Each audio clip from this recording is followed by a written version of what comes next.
यदि ये डिलिमिटेशन होता है तो उनका इस पर पूरा का पूरा दुष्प्रभाव पड़ेगा और ये जनसंख्या बुरी तरह से छद-विछद हो जाएगी। डिलिमिटेशन का जो मामला है उसमें इस राज्य के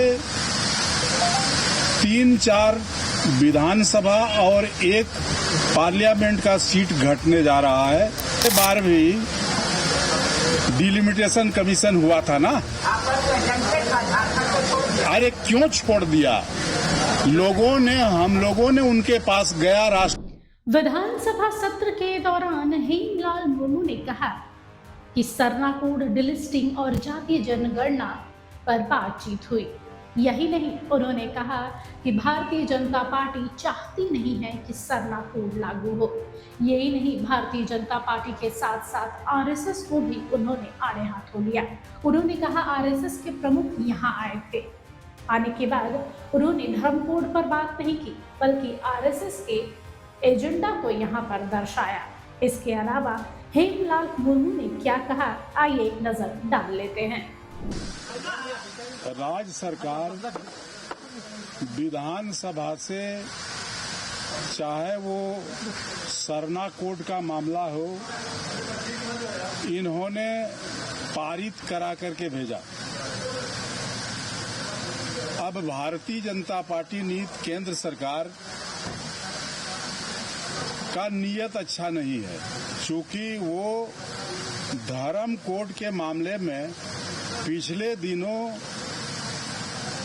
आरएसएस के प्रमुख भी रांची आए थे और उन्होंने धर्म कोड के बारे में नहीं बोल करके आरएसएस के एजेंडा को उसके ऊपर ला दिया।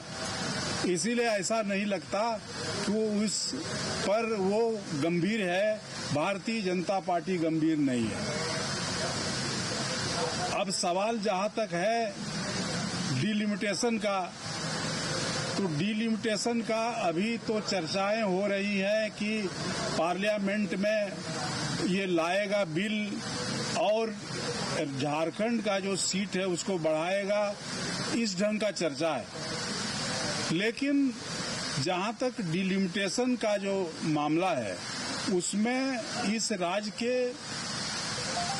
3-4 विधानसभा और 1 पार्लियामेंट का सीट घटने जा रहा है, जो यहाँ के आदिवासियों के संस्कृति, भाषा और इनका जो यहाँ रहन सहन, इस पर इसका बहुत ही दुष्परिणाम प्रभाव पड़ेगा और इसीलिए इसका विरोध हम लोग करेंगे। राज्यपाल ने जो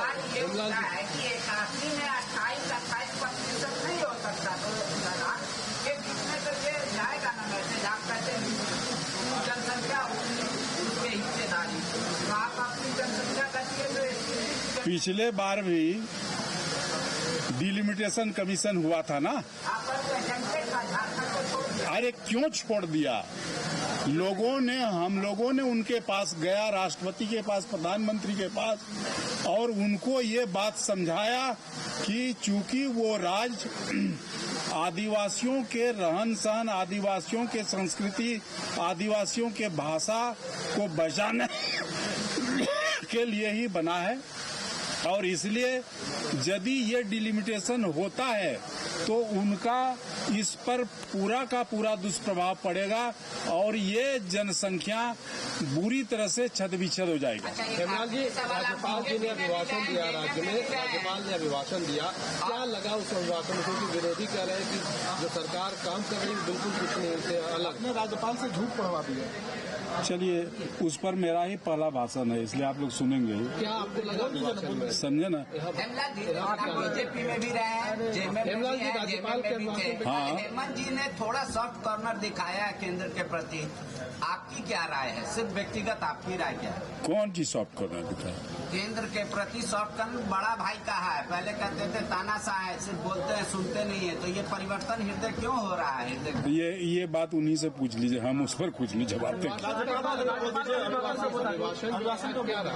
जी देखिए, राज्यपाल को धन्यवाद देंगे और उनके प्रति हम कृतज्ञता प्रकट करते हैं कि राज्यपाल ने बहुत ही संतुलित और बहुत ही सही ढंग से इस राज्य सरकार जिस ढंग से काम कर रही है उस पर उन्होंने बोला है, इसीलिए धन्यवाद के पात्र। दरअसल पिछले कई वर्षों से लगातार झारखंड में सरना कोड की मांग चल रही है। डिलिस्टिंग का मुद्दा, धर्मांतरण का मुद्दा लगातार चर्चा का विषय बना हुआ है। इसी को लेकर हेमलाल मुर्मू ने कहा कि लगातार यहाँ के जो आदिवासी हैं वो सरना कोड की मांग कर रहे हैं। सरना कोड लागू होने के बाद ही जातीय जनगणना पर बात हो सकती है। Bureau report HNN news. अगर आपको हमारा ये वीडियो अच्छा लगा तो इसे लाइक करें, शेयर करें और हाँ, सब्सक्राइब करना ना भूलें।